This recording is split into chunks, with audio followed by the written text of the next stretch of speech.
dusty red on her shoulder.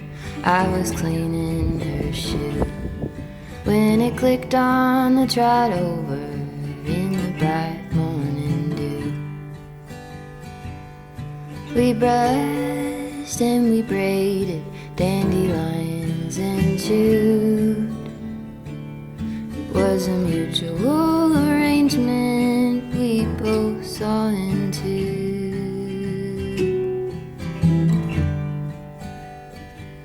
But can she walk in the fire? Can she run in the rain? Can she make it up the mountainside? Can she make it down again? I have often wondered if she'll go and jump the fence. Will she keep on moving onward or stay in what could have been?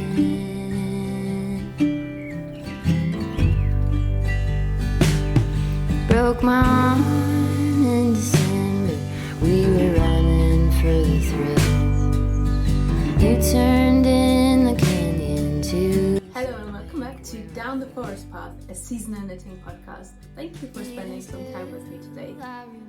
I think this episode will be a little bit shorter than the last ones, but I did have something that I wanted to share with you, and I have a finished project which you can see right here in the background, and it is my Mother's Day shawl for my mom.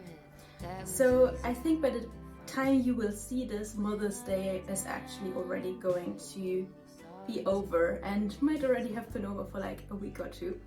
But I wanted to share it with you before I give it away. Here it is. This is the Cathedral Grove shawl by Romi Hill. And I have just finished it. It is the Friday evening before Mother's Day, and we're driving up to my parents this evening, and then I'm giving it away on Sunday, and it was a surprise. So last night I sat and finished the bind off until 2:30 in the middle of the night. So I am tired, exhausted. The week was exhausting anyway, but I am super proud of this because this is quite a big shawl, knit with quite small needles and quite fine yarn, and I am really glad it's off the needles now. It's a lovely pattern. It features all of these different design elements. So it has lace, it has two colors, so this is knit in mosaic knitting, so you slip the stitches in one row, so each row is only knit with one color, and it has cables up there as well. So it basically has everything, and that made it really fun because you can just knit away, and there are so many different techniques to indulge in this shawl. But oh my god, it was a really close call for me to finish this. I always try to be really relaxed with my knitting and not put time pressure on myself. The very few exceptions to that are the birthday shawls for my mom and my little sister, and the Mother's Day shawl for my mom. These are the three exceptions to the rule, and somehow in the Christmas run-up it always ends up a little bit like tight time-wise. And I thought for Mother's Day I had planned in quite enough time, but you know how it goes, and in the end it was a super close call. Well, I made it. But I actually haven't made the box for it yet because usually I give them away in like nice boxes that have something painted on them. I don't know if I will actually still make that. I might smuggle a box with me to my parents and then paint it tomorrow, but I'll see how that goes because it's also Eurovision Day, and I need to listen to Eurovision in the evening, so I don't know how and when I will have time to do this. Let's talk about this shawl a little bit more. So I will now get it down from the wall. So let's talk about it a little bit. As I said, this is the Cathedral Grove shawl by Romi Hill, and it's knit in knitting for all of pure silk in two different colorways. I think it's putty and copper, the colorways. And as you can see, it's a semicircular shawl. So it goes around your shoulders and then drapes nicely along the front of whatever you're wearing. And it starts right up here with just a little bit of patterning. Then it goes into this nice, really like kind of geometric lace pattern. And then you have these sections with a lot of different cables in it. Don't know, I think you can see, let's see. Yeah, so there's a lot of different cables in it. Then you come down to the mosaic knitting section right here, where it looks like you're knitting colorwork. And then you finish it off with some beautiful geometric lace that I think came out gorgeous. I did mess up the bind off a little bit looking at the other shawls because I misunderstood the exact bind off instructions, but I think this also looks super cute with the little loops at the bottom, so I'm happy with that. The knitting experience was a tiny bit of a challenge. The pattern is really well written. What I really like about it is that it's both charted as well as written. So you can follow it if you prefer reading from a chart, or you can follow it if you prefer reading a written pattern.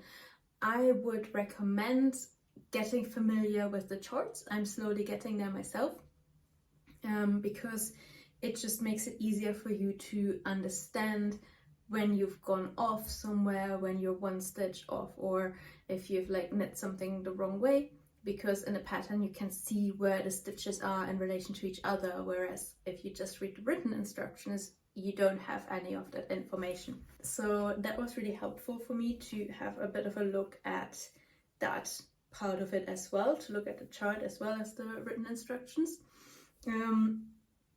It was really clear to understand. The stitch dictionary was also nice at the beginning of the pattern, so you really didn't have to guess much what she wanted you to do. I think originally this was a mystery knit along, so there was a clue every week and you can kind of tell where the different clues would have finished, so that's always fun as well.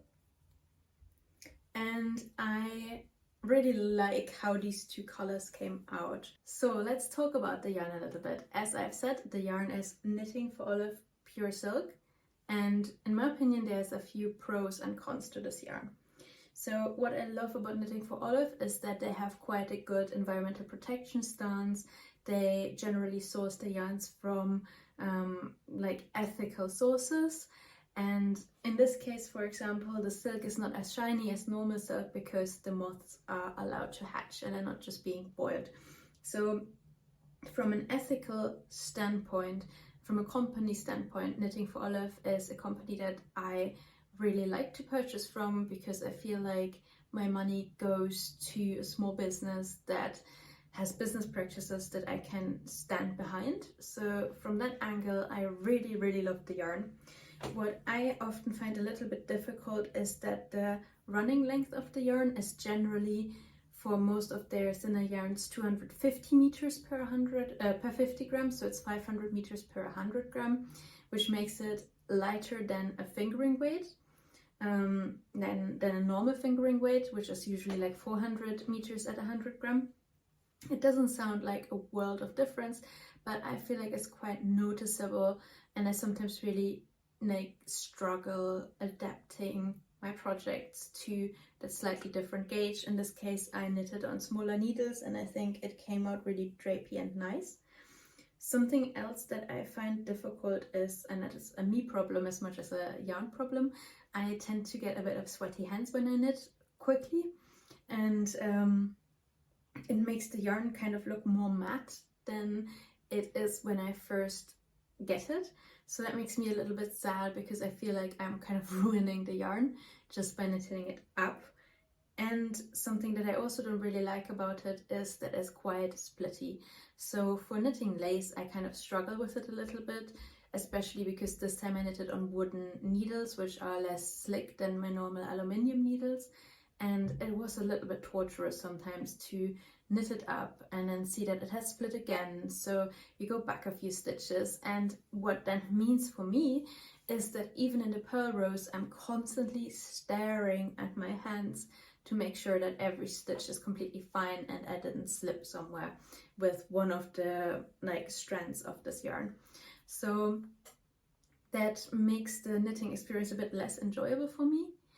And another kind of slightly negative point that I had was that I know it's difficult from display to display, but for me the copper yarn looked way more vibrant when I looked at it on the website. So I know my laptop display might play a part in here, but generally it kind of displays stuff more dull anyway already. So I was a bit surprised when I received it, because for me this is more of a like brown, and on the website it was looking like a little bit more orangey. I mean, you can have a look if you want to. So I feel like I have gotten better color representation from other smaller companies. I think their colors are absolutely gorgeous, so even if this isn't exactly what I was going for, I think the end result speaks for itself and I'm happy with this. But it makes me a bit more hesitant to order like yarns for a project that consists of multiple colors, because it kind of throws it off a little bit how it plays together. And in my case, I had first bought another secondary color. This here is the putty. I had first gotten cardamom, and then I had to reorder and get this other yarn for it because it didn't actually play nicely together, even though when I had it open in my laptop browser, it looked super good. It looked like there was a high enough contrast, and it looked like the cardamom one was lighter than it actually was, and the copper one was more vibrant than it actually was. So I think next time, I don't know if I would go for it again because of that, because if I order yarn for a project, I want to be able to actually use it and not have to reorder anything. But yeah, all in all, I am super excited about this. Maybe I will get some footage of my mom wearing it, which would be great. If so, I will put it in. I think this is one of the prettiest shawls I've knit so far. And even though it was a challenge, because it's also quite big, I mean, I say quite big, it's because I usually often knit the 400 meter shawls of yarn, but this is like 700 something meters. Ta-da! I am proud of this, and I think she will love it, and I'm looking forward to giving it to her. And now my needles are free for quite some time, I think, actually. There's one thing I want to do that I will talk about in a future episode, but mostly we're good for now. And I can knit on my own stuff for myself for a while, which I'm excited by, and I don't know what to do with this freedom. I have a lot of sock yarn that I need to use up. Say sock yarn, I mean like fingering weight yarn. So there are definitely some shawls coming up. I'm also finishing up a sweater, so I hope I can show that to you soon as well. And there's a few other things I'm thinking about doing, so I'm looking forward to discussing future knitting plans in a future episode with you. So this is Cathedral Grove, and yeah, I can definitely recommend the pattern. I can semi-recommend the yarn, but I think the end result really makes it all worth it. So that's actually it for me this week, because this was all I was on for the whole week. Didn't do anything else for I think like at least the last 2 weeks or something like that. It was all that all the time, because I think in total it's like 70 hours or something like that in this shawl. So, oof, I feel achieved. So I'm really looking forward to getting back to other stuff and then talk about that with you. And I will see you very soon, hopefully. And take care and goodbye. Rusty red on her shoulder, I was cleaning her shoe when it clicked on the trot over in the bright morning dew. We brushed and we braided dandelions and chewed. It was a mutual